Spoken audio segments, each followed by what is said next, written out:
A graça e a paz do Senhor Jesus a todos os queridos.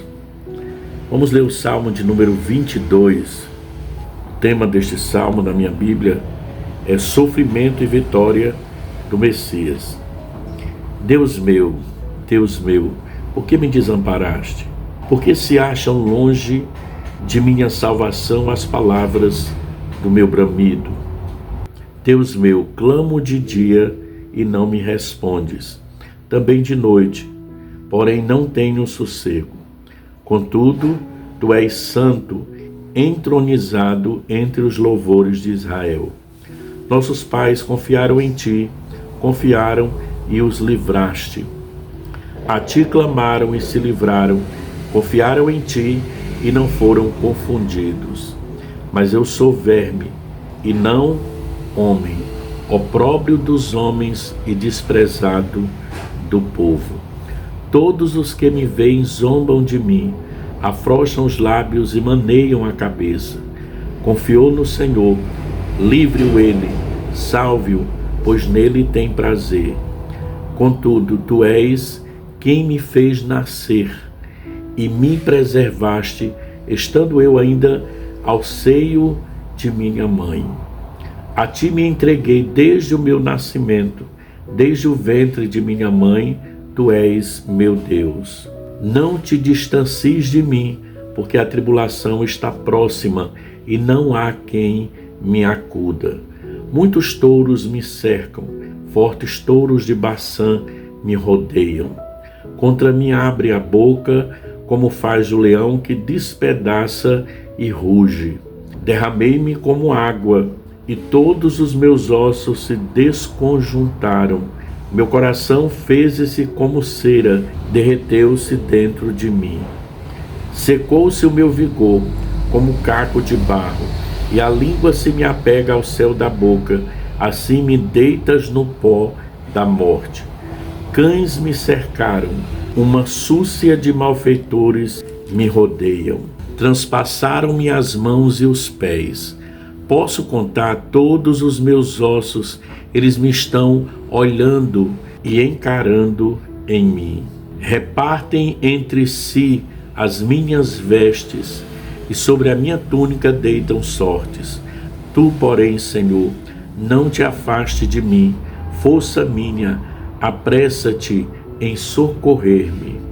Livra minha alma da espada e das presas do cão a minha vida. Salva-me das fauces do leão e dos chifres dos búfalos. Sim, tu me respondes. A meus irmãos declararei o teu nome, cantar-te-ei louvores no meio da congregação. Vós que temeis o Senhor, louvai-o, glorificai-o. Vós todos, descendência de Jacó, reverenciai-o. Vós todos, posteridade de Israel, pois não desprezou, nem abominou a dor do aflito, nem ocultou dele o rosto, mas o ouviu quando lhe gritou por socorro. De ti vem o meu louvor, na grande congregação, cumprirei os meus votos na presença dos que o temem. Os sofredores hão de comer e fartar-se. Louvarão o Senhor os que o buscam. Viva para sempre o vosso coração. Lembrar-se-ão do Senhor, e a ele se converterão os confins da terra, perante ele se prostrarão todas as famílias das nações. Todos os opulentos da terra hão de comer e adorar, e todos os que descem ao pó se prostrarão perante ele, até aquele que não pode preservar a própria vida. A posteridade o servirá. Falar-se-á do Senhor a geração vindoura. Hão de vir anunciar a justiça dele ao povo que há de nascer. Contarão que foi ele quem o fez. O Salmo 22, 23 e 24 estão profundamente relacionados em sua temática. Os três enfocam aspectos da vida do Messias: seu ministério, humilhação, morte e triunfo. Os três salmos falam muito sobre o amor divino e seu cuidado para com a humanidade caída no pecado.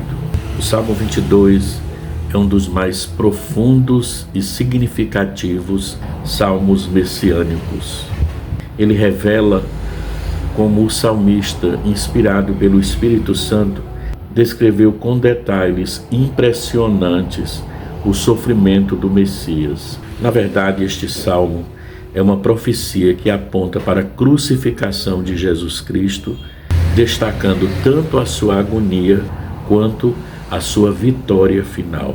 Ele nos permite enxergar, sob a visão profética, as mais angustiantes horas vividas pelo Senhor Jesus Cristo, sentindo-se só, desamparado e aflito. O Filho de Deus viu-se em lágrima e dor. Foi abandonado por todos. Era este o alto preço que deveria ser pago pela redenção da humanidade. É um salmo que pode ser chamado de Salmo da Cruz. Os versículos 1 a 21 mostram o grito de angústia do Messias, sofrendo terrível humilhação. Seu ministério foi marcado pela dor e o sofrimento. Ele se esvaziou da sua glória. Jesus esvaziou-se da sua glória para assumir a natureza humana. Fez-se homem, assumiu a forma de servo, submeteu-a à lei, foi obediente a seus pais, foi reconhecido como carpinteiro, filho de carpinteiro. Foi vendido por 30 moedas de prata, o mesmo valor pago por um servo que era ferido por um animal. No Evangelho de João, capítulo 17, e o versículo de número 5, Jesus menciona a glória que tinha com o Pai antes que o mundo existisse. O apóstolo Paulo, referindo-se a Jesus como sendo a imagem do Deus invisível, mas o Senhor fez-se homem como nós. Em tudo foi tentado, exatamente como qualquer um de nós, porém jamais pecou. Hebreus 4, versículo de número 15. Olha o que diz. Porque não temos sumo sacerdote que não possa compadecer-se das nossas fraquezas. Antes, foi ele tentado em todas as coisas, a nossa semelhança, mas sem pecado. Ele foi tremendamente humilhado ao ser julgado e condenado. Uma humilhação que abrangeu todos os aspectos da sua vida. Você pode ler detalhadamente aí dos versículos 1 até o 21 do Salmo 22, que você percebe claramente isso. Se percebe nas palavras proféticas do salmista, em cada frase, a dor do Filho de Deus. Ele sofreu a humilhação física, no verso de número 6. Mas eu sou verme e não homem, opróbrio dos homens e desprezado do povo. Expuseram o Messias ao escárnio, à zombaria, ao ponto de começarem a disputar sobre suas vestes e a lança-sorte sobre sua túnica, nos versículos 16 e 18. Tratado como malfeitor, foi levado à cruz. No alto, seminu, estava sendo observado por todos. No verso 6, se percebe que o Messias, ele reconheceu ser desprezado por todos. Sofreu a humilhação psicológica, zombaram dele, balançaram a cabeça, disseram coisas horrendas. Jesus sentiu bem perto a angústia. Aí no verso 11, foi desamparado por todos. Cumpriu-se a profecia de Davi. Secou-se o meu vigor, como um caco de barro, e a língua se apega ao céu da boca. Assim me deitas no pó da morte. No verso de número 15.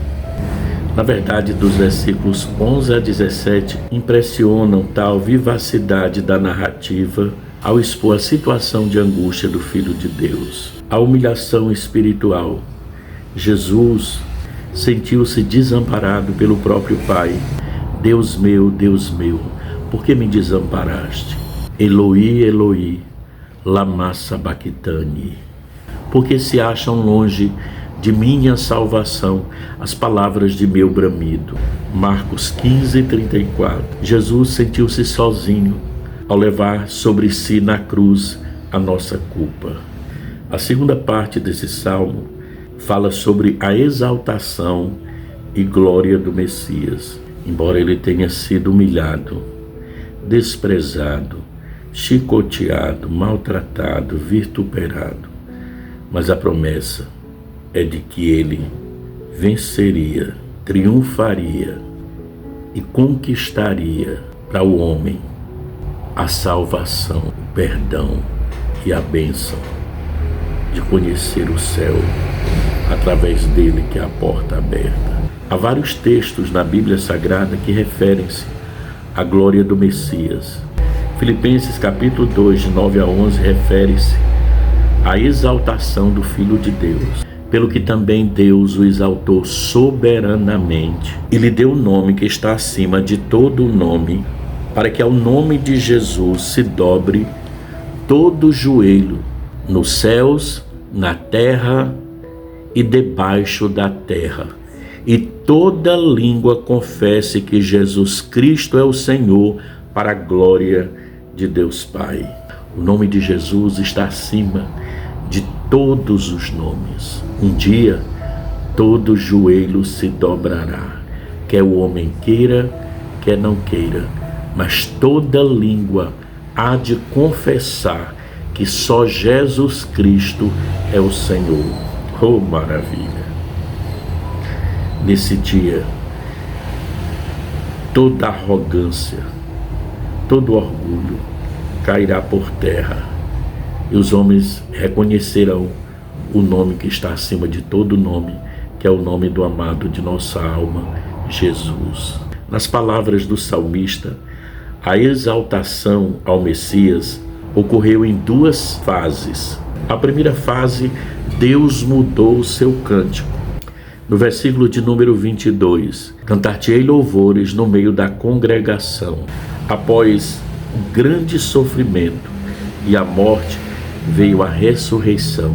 O profeta Isaías já havia se referido à alegria do Senhor ao ver o fruto do seu trabalho, lá em Isaías 53, do versículo 10 e o 11.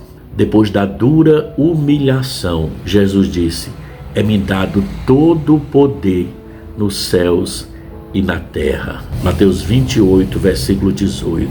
Segunda fase, Deus mudou o seu estado de espírito. No verso 24, pois não desprezou, nem abominou a dor do aflito, nem ocultou dele o rosto, mas o ouviu quando lhe gritou por socorro. Jesus foi afligido na alma e no corpo. Seus amigos o abandonaram, seus inimigos o açoitaram, mas Jesus clamou e o Pai o ouviu. A partir do verso 22, que narra no momento em que o Messias entrou no estado de exaltação, há uma referência ao banquete da alegria. É o exultar do Espírito que fluiu de maneira natural. Como diz no versículo de número 25, de ti vem o meu louvor, na grande congregação, cumprirei os meus votos na presença dos que o temem. Terceira e última parte do Salmo, o Rei da Glória. A partir do versículo 24. Então, a partir desse versículo, é um convite à adoração. Aqui há uma mudança radical de tom. O salmista passa do lamento ao louvor. Ele vai declarar o nome do Senhor no meio dos irmãos e diante de toda a congregação. Aqui o sofredor vitorioso convida a todos a louvarem a Deus pela salvação concedida, demonstrando que o sofrimento não foi em vão, mas resultou em redenção e glória.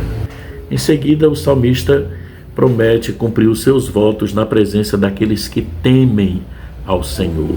E aí a gente, observando de uma forma mais profunda este salmo, podemos extrair algumas lições para aplicar em nossas vidas. A primeira, a profecia cumprida em Cristo. O salmo demonstra a precisão das profecias messiânicas, confirmando que Jesus é o cumprimento das Escrituras. Isso fortalece a nossa fé na veracidade e confiabilidade da palavra de Deus. Lucas 24:44. Segundo, o sofrimento de Jesus. Ao meditar no sofrimento descrito, compreendemos a profundidade do sacrifício de Cristo por nós. Ele suportou a cruz, desprezando a vergonha. Para quê? Para nos reconciliar com Deus. Hebreus 12, verso 2. A sua experiência de abandono e dor nos mostra o alto preço que Jesus pagou pela nossa salvação. Terceiro, fidelidade de Deus em meio à aflição. Mesmo quando sentimos que Deus está distante, podemos confiar que Ele está presente e agindo em nosso favor. O silêncio de Deus não significa ausência, mas escute, pode fazer parte do seu propósito maior, assim como foi no caso de Jesus e de Jó. Então, quando você pensar que Deus silenciou para você e com isso você sofre, lembre-se, com certeza o propósito de Deus é bem maior para você.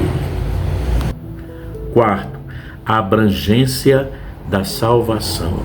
Esse plano de salvação que Deus projetou abrange todas as nações e povos. É um plano de redenção sem distinção. Somos chamados para pregar o Evangelho, para levar essas boas novas de salvação, essas boas notícias a todos. É uma missão para todos aqueles que habitam neste mundo, que nós temos de levar a palavra para eles. Quinto, a transição do sofrimento ao louvor. O Salmo 22 nos encoraja a, mesmo em meio a tribulações, manter a esperança e direcionar os nossos corações ao louvor, porque a certeza da nossa vitória em Deus nos permite transformar lamentos em adoração, reconhecendo que todas as coisas cooperam para o bem daqueles que amam a Deus e são chamados para o seu decreto santo. Romanos 8:28. Sexto e último, a importância da comunhão dos santos. A transição para o louvor comunitário no Salmo 22 mostra a importância de compartilharmos nossas experiências com Deus e na congregação, fortalecendo uns aos outros na fé e testemunhando das obras do Senhor em nossas vidas. Hebreus 10, 24 e 25. Consideremo-nos também uns aos outros, para nos estimularmos ao amor e às boas obras. Não deixemos de congregar-nos, como é costume de alguns. Antes façamos admoestações, e tanto mais quanto vedes que o dia se aproxima. Tudo está apontando, mostrando que Jesus vem. Ele passou por todo o sofrimento e dor. Tudo aquilo que nós já tivemos a oportunidade de falar um pouco para você. Mas ele enfrentou tudo aquilo e triunfou sobre a morte. Para quê? Para que nós possamos ter essa liberdade de dizer para você que existe uma vida após esta vida e nós só podemos desfrutar se nós procurarmos o caminho, e o caminho é Jesus. Ele disse: eu sou o caminho, a verdade e a vida. Ninguém vem ao Pai senão por mim. Que Deus abençoe a sua vida, que Deus abençoe a sua casa, que Deus abençoe a sua família, que Deus nos abençoe. Recebe a minha gratidão e abraço. Fica em paz com o Senhor. Paz.